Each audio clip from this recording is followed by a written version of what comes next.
In this lecture, we'll discuss the Unity Input Manager. And before I even tell you anything about it, you should go do an in-video quiz to see if you can guess what it's for. Okay, the Input Manager is for managing input, and it lets us do a number of interesting things. It lets us map named axes, input axes, to particular inputs. So for example, we can name an input axis horizontal and map it to the A and D keys for left and right to move horizontally. It also lets us check for player input from within our scripts. And that's really helpful because we react to player input in our games all the time.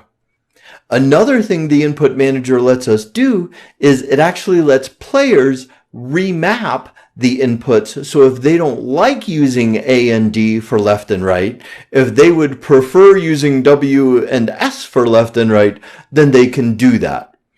Okay, let's go to Unity and see how we use the Input Manager. So this is a pretty basic scene in Unity. All I have is the default scene with the main camera, though I have saved it in a scenes folder as scene 0. So the way we get to the Input Manager is we say Edit, Project Settings, Input. And over here in the inspector, you see we have the Input Manager and a list of the axes that come by default. And of course that list looks empty until you hit the arrow next to it. And then you see that there are 18 axes that we get by default. So let's look at the horizontal axis, this named axis. So as you can see, we can edit names of the axes to make them appropriate for us. And each axis has the potential for a negative button and a positive button, and an alt negative button and an alt positive button, and then some other settings. So for this horizontal axis, the negative button is the left arrow key. So we move negative in X, we move to the left if we press the left arrow key, and we move to the right if we press the right arrow key. And then these alt negative and alt positive buttons are also going to work in the negative and positive direction. So this is pretty much your default keyboard moving horizontally control scheme. Down here in the type of input, we are most commonly going to use key or mouse button, though we will see when we use a gamepad, if we choose to use a gamepad, we'll often use joystick axis as well. But we'd certainly use key or mouse button if we were getting the buttons off of a controller or a gamepad. The other thing that is really interesting is this axis is named horizontal, but if we scroll down, we will see there's another horizontal named axis. And this one is in fact a joystick input. And this is set to be joystick axis, so it will be the horizontal axis on a thumbstick on a gamepad or controller. And under joy num, it's set to get motion from all joysticks, but we can actually pick which joystick we get input from.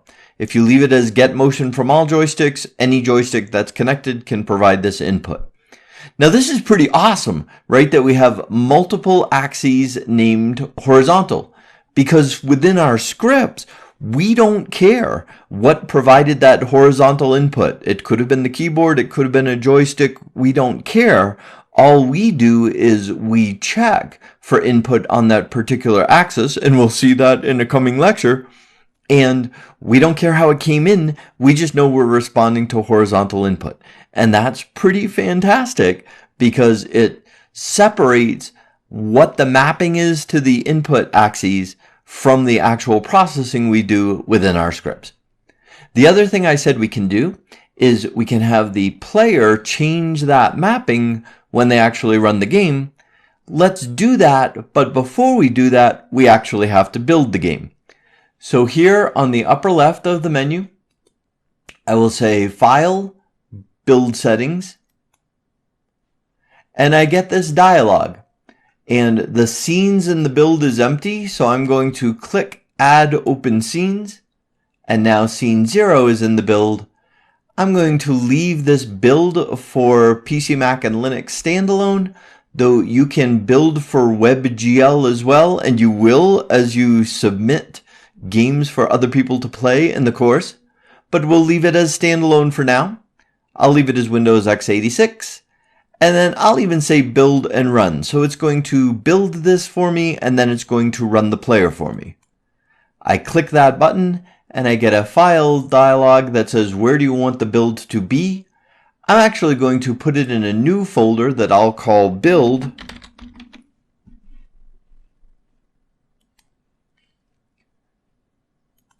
So now I'll put the name of the file for my executable, and I'll just call it Input Manager. And then I'll save. And then you wait patiently while it builds the player. Now once it's done building the player, here's the window that popped up. You can see that I can set the resolution for my game. I can change that if I choose to. I can set whether it's going to be windowed or not when I run it. I can affect graphics quality and which monitor it displays on and so on. But this input tab is the one that we're interested in for this conversation, because here are those mappings. Here's the horizontal positive and alt positive for right and D, and negative and alt negative for left and A, and so on.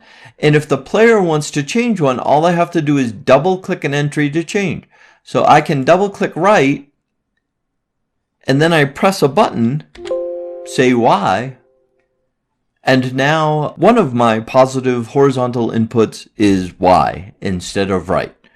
And so this makes it very easy for the player to remap how they want the control scheme to work, and it's all because we're using the input manager with named input axes.